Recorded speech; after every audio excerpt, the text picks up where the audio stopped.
Não me limite porque eu quero ir além, porque a vida é louca, mano, a vida é louca. Me perdi pelo caminho, mas não paro não. Já chorei mares e rios, mas não afogo não. Sempre dou o meu jeitinho, é bruto, mas é com carinho, porque Deus me fez assim, dona de mim. Olá. O termo mulherzinha há muito é utilizado como tom pejorativo para se referir às mulheres como ser frágil. A música Dona de Mim, de Arthur Marques, consagrada pela cantora Isa, vem mostrar uma mulher que é forte, que é dona da sua história. Mas você sabia que na literatura também existem mulheres que não se limitaram aos desafios do seu tempo? Nessa edição do nosso chá literário chamado Literatura de Mulherzinha, vamos desconstruir esse termo, mostrando algumas mulheres que romperam com os obstáculos e não se limitaram a ser vistas como pessoas frágeis. Vamos começar com Carolina Nabuco e a obra A Sucessora, denunciando como não se deve estereotipar a mulher e deve-se valorizar a sua individualidade, a sua unicidade. Acompanhe.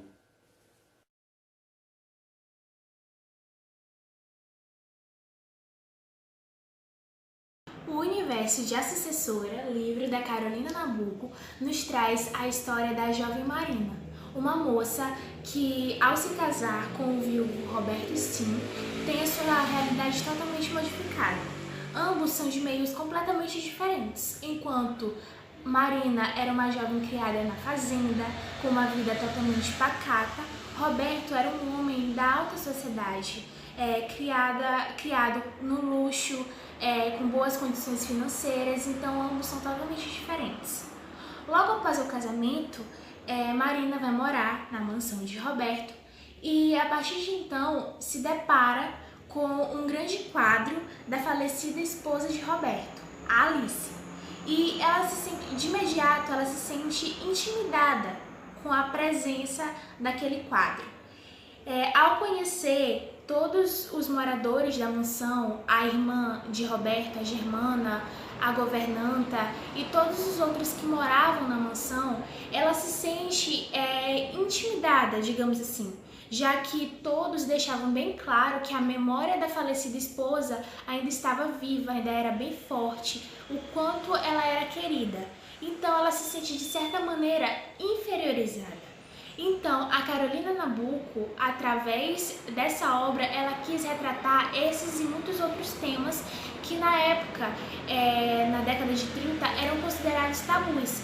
Justamente por essa questão de Marina se sentir tão inferiorizada com a presença de Alice, a autora ela quis demonstrar o quanto a comparação entre as mulheres definidas pelos estereótipos que a sociedade impunha naquela época, o quanto as mulheres elas se sentiam desvalorizadas, o quanto elas se sentiam inseguras em relação a esses estereótipos.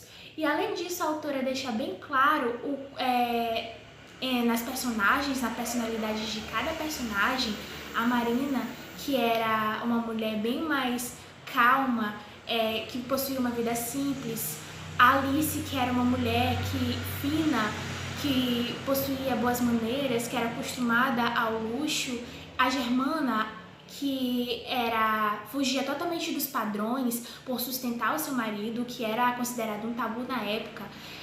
Então, todas essas características presentes nas personagens, elas demonstram a pluralidade da mulher brasileira, que era o que a autora gostaria de deixar bem claro.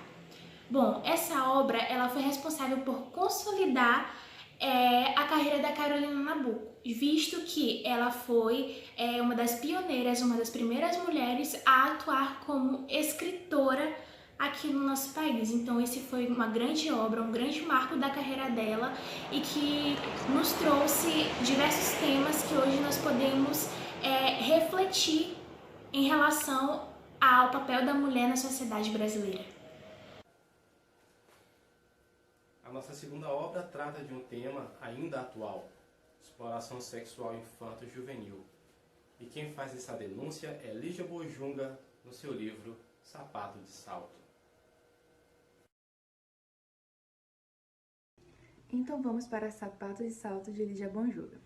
Bom, de forma bem sucinta, esse livro nos conta a história de uma menina de menos de 11 anos chamada Sabrina, que era órfã e foi adotada para trabalhar como empregada na casa de um casal.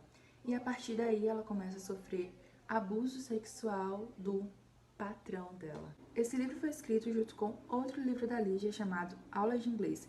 E nessas duas histórias nós vamos encontrar traumas e conflitos sexuais que marcam toda uma vida. Mas nesse aqui em especial, a crítica é pesada em cima da pedofilia e da prostituição, porque vai se construir em volta do quanto as consequências dessas duas coisas podem ser eternas, sobre o quanto os traumas da vida da Sabrina estão meio que impregnados no seu sangue, e não importa o quanto ela tente fugir disso, é meio que um círculo vicioso. Logo após ser adotada e abusada sexualmente várias vezes pelo seu patrão, Sabrina descobre que tem uma tia e vai morar com ela. Mas ela pensava que isso seria um alívio para a situação em que ela se encontrava.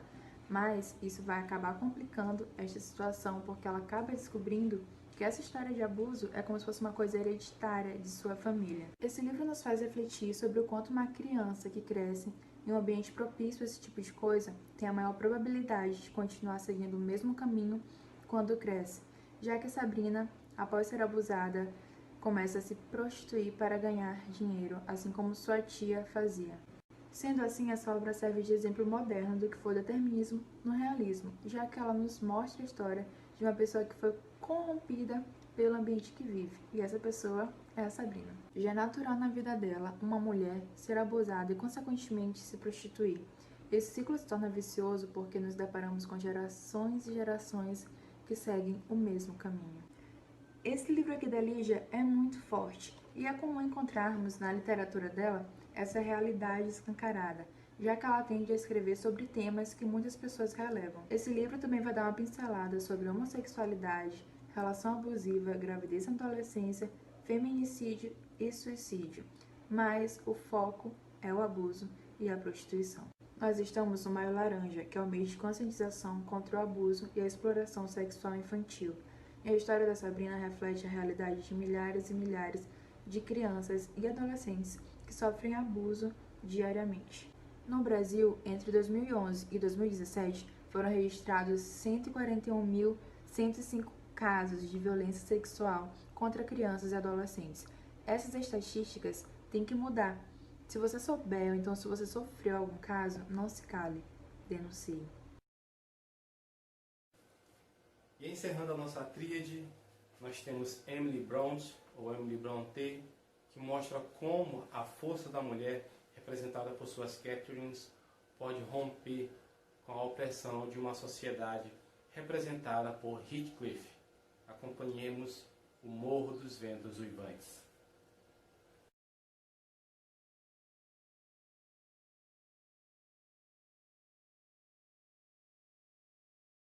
O Morro dos Ventos Uivantes, único romance da escritora inglesa Emily Brontë, publicado no ano de 1947, se dá em um contexto onde o moralismo é exaltado. A literatura, ela deveria ser voltada apenas para a formação e edificação moral dos leitores, e onde a mulher era extremamente submissa ao homem, sendo considerada apenas um objeto para satisfazer os seus desejos, e era vista apenas como dona de casa, mãe e esposa, desprovida totalmente de autonomia e direitos. Essa visão moral literária, assim como a submissão do sexo feminino, levou a autora a publicar esse livro sob pseudônimo masculino. Nesta obra, apesar de um homem ser o protagonista, o Heathcliff, suas mulheres se ganham destaque.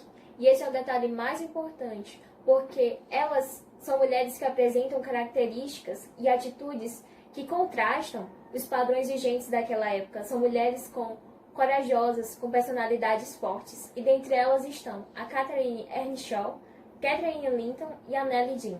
A Catherine Earnshaw é uma mulher corajosa, atrevida, longe de ser submissa ao seu marido e longe de obedecê-lo. Pelo contrário, ela é uma mulher que segue seus sentimentos, independente de estar de acordo com a sociedade. A Catherine Linton é um exemplo de menina desafiante e audaciosa, e que prova que as mulheres daquela época, elas eram sim capazes de assumir responsabilidades, além daquelas que eram designadas a elas.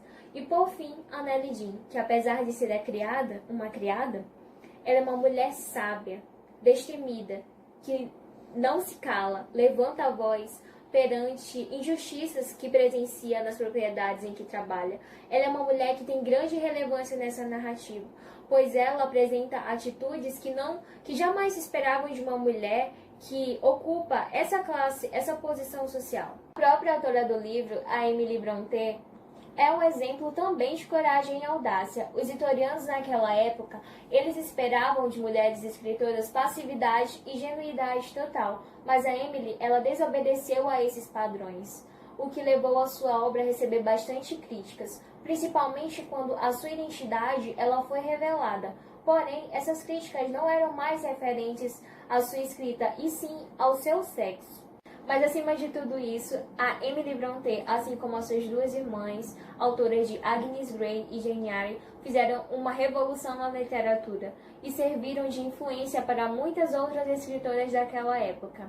E hoje, O Morro dos Ventos Uivantes é considerado um dos maiores clássicos da literatura inglesa.